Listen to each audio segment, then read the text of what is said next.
Kami apresiasi atas paparannya, Pak. Sungguh dapat menjawab pertanyaan-pertanyaan yang mengganggu suasana kebatinan kami. Karena jujur kami juga berharap koperasi ini bisa sukses, Pak. Termasuk tadi salah satu Bapak yang sampaikan di awal soal ini bukan top down, tapi bottom up. Itu yang jujur menjadi kekhawatiran kami dan Bapak sudah jawab sebelum kami bertanya, Pak.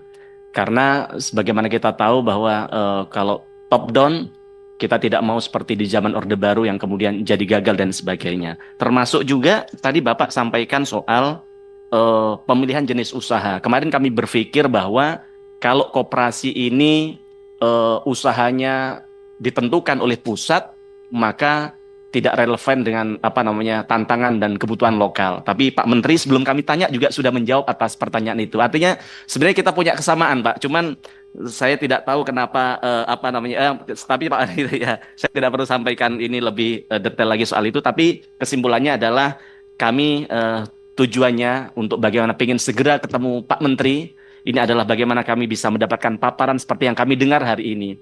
Karena jujur, di tempat kami, di partai kami sering ada FGD, Pak. Yang salah satu dibahas adalah program-program yang terkait dengan prioritas program pemerintah. Dan ketika kemarin kami ada FGD soal KMP, kami gelagapan nyari materi, Pak. Sampai kemudian kami nyari di berbagai tempat, dan kami sampai ditanya, ini gimana? Mufti Anam, Komisi 6, mitra kerjanya Kementerian Koperasi, tapi kok tidak punya bahan soal itu. Malu kami, Pak, pada pimpinan kami. Tapi alhamdulillah dengan begini kami punya materi yang lebih lengkap, lebih komprehensif untuk kami bisa paparkan agar kami juga bisa mendukung program yang dicanangkan oleh Presiden. Nah, pada kesempatan hari ini Pak Menteri, saya ingin sampaikan sebuah kegelisahan rakyat yang datang dari desa-desa. Bagaimana program Koperasi Merah Putih ini yang tujuannya mulia, yaitu menggerakkan ekonomi di desa-desa dan juga untuk bagaimana memberdayakan rakyat. Dan tentu kami di Partai PDI Perjuangan, Pak Budi, kami mendukung kalau ini betul-betul membawa dampak kesejahteraan bagi rakyat. Sepakat dengan apa yang disampaikan kawan kami Pak KW tadi, kami pengen bahwa Koperasi Merah Putih ini bisa menjadi senjata pamungkas untuk rakyat bisa berdaya di daerahnya masing-masing. Tapi kami juga punya tanggung jawab moral agar bagaimana Koperasi Merah Putih ini tidak menjadi monster yang kemudian justru memakan rakyatnya sendiri, Pak Menteri. Maka pada kesempatan hari ini kami ingin menyampaikan beberapa hal agar kemudian upaya yang baik yang sudah dilakukan oleh Pak Menteri Koperasi dan Presiden bisa betul-betul bisa berjalan dan berdampak bagi kesejahteraan rakyat. Yang pertama, Pak Menteri, saya ingin bertanya, apakah betul KMP ini sudah sesuai dengan arahan Presiden Prabowo?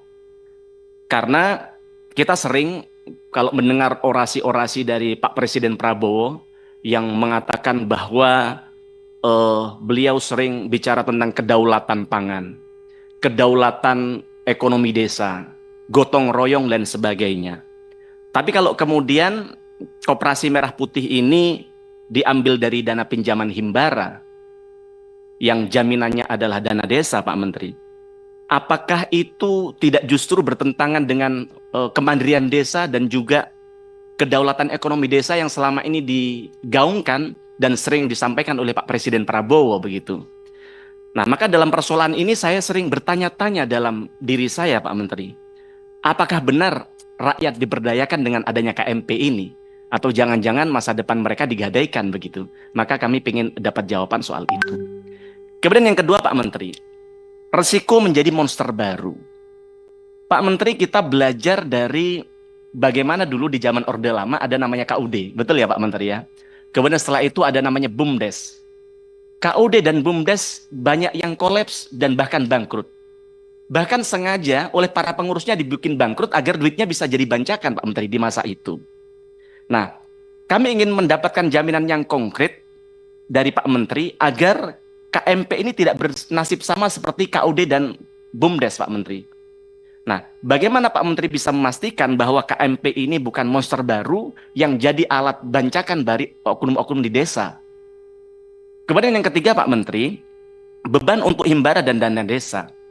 Kita tahu, kami mendengar, tapi tadi belum, kami nanti minta disampaikan belum, atau saya keskip soal paparan Pak Menteri soal itu. Permodalan ini yang kami dengar adalah 3 miliar per desa dari Himbara, yang kami total ketika 80 ribu koperasi desa, maka ada 240 triliun, Pak Menteri. Tentu ini bukan uang yang kecil. Kalau gagal, tentu NPL perbankan akan bisa terancam, yang tentu dapat mengganggu stabilitas keuangan nasional begitu. Nah, kemudian kalau dananya macet, kemudian dana desa dijadikan jaminan, Pak Menteri. Nah, kalau dana desa disita bank, lalu siapa yang ke depan nanti akan bangun jalan desa? Siapa yang kemudian akan bangun jembatan desa? Siapa yang kemudian akan bangun sekolah-sekolah di desa-desa itu, Pak Menteri? Nah, jangan sampai yang jadi korban adalah rakyat, adalah desa, adalah menteri perbankan BUMN begitu.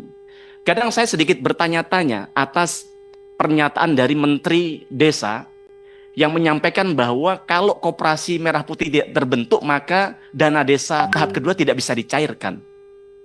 Kan menurut saya konyol, Pak Menteri ini. Pemerintah desa ini harusnya tidak perlulah ngancam-ngancam mereka. Digugah mereka dari hati. Karena menggerakkan koperasi ini kan tidak mudah. Maka kami apresiasi tadi Pak Menteri dengan tangan dinginnya 47% koperasi sudah terbentuk. Tentu ini tidak mudah, tantangannya pasti banyak. Tapi banyak sekali desa yang tidak siap secara administratif, secara sumber daya. Maka kalau kemudian Menteri Desa mengancam kepala desa, kemudian dananya tidak cair, dana desanya tidak cair. Nah, bagaimana dengan desa-desa memang tidak punya kesiapan itu? Kalau desa membangun koperasi merah putih karena ancaman, karena ketakutan, maka hanya sekedar jadi kemudian setelah itu dibiarkan. Atau jadi dikerjakan secara asal-asalan. Karena mohon maaf, beban kepala desa ini tidak mudah. Saya kebetulan punya relawan yang jadi kepala desa, Pak Menteri. Setiap saya telepon pulang ke dapil, katanya lagi nganter warganya ke rumah sakit. Saya pulang lagi ke dapil, saya telepon ternyata lagi sibuk ngurusin warganya yang urusan hukum. Saya telepon lagi sibuk ke sawah memperbaiki traktornya petani. Jadi artinya sebenarnya yang diurusin kepala desa sangat kompleks. Bahkan HP-nya keteleksur di rumahnya aja yang diprotes kepala desa, Pak Menteri. Maka harapan kami jangan kemudian kepala desa diancam-ancam begitu. Agar mereka kemudian bisa menggerakkan koperasi merah putih ini dari hatinya, yang kemudian mereka bisa optimal dalam manajemennya nanti begitu. Nah, kemudian selanjutnya Pak Menteri, jangan sampai ada nepotisme dan KKN sejak awal. Maka pertanyaan saya, apa langkah konkret dari Pak Menteri untuk memastikan bahwa pengurus KMP ini tidak asal tunjuk, Pak Menteri, tapi betul-betul profesional dan punya integritas? Kalau Bapak dengar di lapangan, termasuk di dapil kami di Pasuruan Probolinggo, Pak, dan Bapak nanti bisa, Bapak kan mantan Menteri Komunikasi Informasi, Bapak bisa cek tuh di media apa saja yang sedang dikeluhkan masyarakat. Banyak masyarakat kita sekarang menyampaikan bahwa koperasi ini rata-rata pengurus yang ditunjuk, yang dibentuk adalah keluarganya kepala desa, Pak Menteri. Kalau sejak awal saja, betul Pak Menteri apalagi sudah membenarkan. Nggih. Nah, kalau sejak awal saja sudah nepotisme, sudah KKN, bagaimana ke depan? Nah, banyak juga sarjana yang pulang ke daerah, Pak Menteri, yang mereka ini sarjana akuntansi, sarjana administrasi, mereka bingung loh. Ternyata di daerah saya ada lowongan ini tuh, ada koperasi merah putih, tapi mereka tidak pernah dilibatkan. Bahkan tidak pernah diumumkan mau ada rekrutmen koperasi merah putih. Padahal di paparan Pak Menteri tadi jelas bahwa dalam perekrutan harus diumumkan kepada masyarakat dan publik. Tapi nyatanya tidak ada. Tiba-tiba koperasi BIM Salabim terbentuk. Maka yang ingin kami tanyakan adalah jangan sampai kemudian koperasi ini menjadi alat bancakan baru bagi oknum-oknum di desa, Pak Menteri.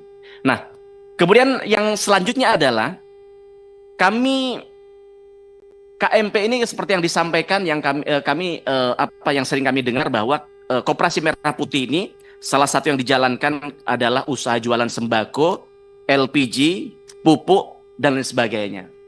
Lalu pertanyaan saya, bagaimana ekosistem yang sudah terbentuk di desa-desa ini, Pak Menteri? Siapa yang bertanggung jawab kalau kemudian dengan adanya KMP, nanti kemudian warung-warung, toko-toko, UMKM ini gulung tikar? Karena mohon maaf, warung-warung ini kan mereka yang menghidupi keluarganya. Kalau ketika gulung tikar, siapa yang bertanggung jawab ketika mereka tidak bisa menghidupi keluarganya lagi? Tidak bisa nyangoni anaknya lagi kalau berangkat ke sekolah dan sebagainya. Maka jangan sampai koperasi desa yang tujuannya adalah memberdayakan masyarakat desa, tapi justru membunuh, menjadi monster yang menggilas usaha yang ada di desa-desa. Lalu pertanyaan saya, Pak Menteri, Kalau koperasi ini betul-betul jalan dan kami sepakat, kami senang kalau ini jalan menggerakkan ekonomi desa, menjadi senjata seperti kawan kami tadi untuk bagaimana menggerakkan ekonomi desa. Tapi pertanyaannya, ketika nanti koperasi ini berjalan, bahkan membunuh UMKM warung-warung yang ada di daerah-daerah itu gitu. Apakah koperasi ini keuntungannya bisa dibagikan kepada masyarakat desa tadi, Pak Menteri? Kemudian sebenarnya anggota dari koperasi ini siapa? Sampai hari ini kami juga belum jelas tuh. Anggota koperasi siapa? Seluruh masyarakat desa atau siapa dan lain sebagainya, kami perlu penjelasan di tempat ini. Dan kami sarankan sebagai bentuk kontrol, kalau misalnya masyarakat desa menjadi anggota koperasi, kalau perlu bahkan mereka diminta iuran agar pemerintah desa ini juga tidak semena-mena dalam mengelola keuangan koperasi merah putih ini, Pak Menteri. Karena semua masyarakat merasa memiliki terhadap koperasi ini.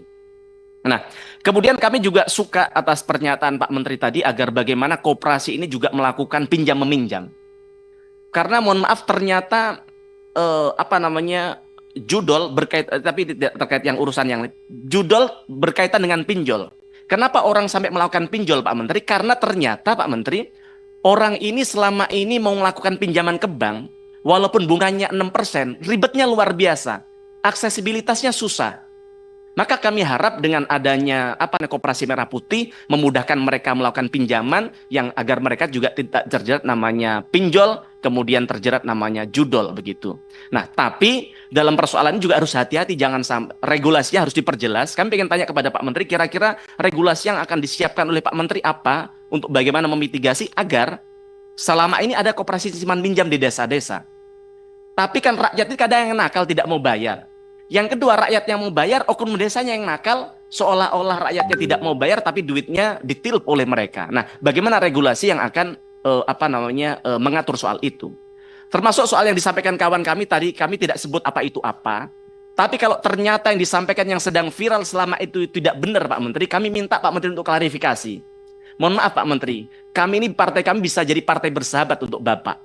Tapi kemudian jangan kemudian bangunkan banteng yang sedang tidur begitu aja Pak Menteri ya. Nah, kemudian selanjutnya Pak Menteri, kami yang terakhir adalah soal mau menanggapi halaman 23. Nah, kami lihat antara tantangan dengan kunci sukses ini masih tidak sinkron begitu. Maka harapan kami perlu ada solusi konkret atas tantangan yang ada. Misalnya Pak Menteri, di poin nomor 5. Kapasitas dan kompetensi SDM di setiap desa berbeda-beda. Tapi kemudian jawaban di kunci sukses pengelolaan hanya people. Tidak menjelaskan solusinya seperti apa. Maka Pak Menteri, dalam setiap persoalan ini harapan kami perlu ada solusi dan jalan keluarnya seperti apa.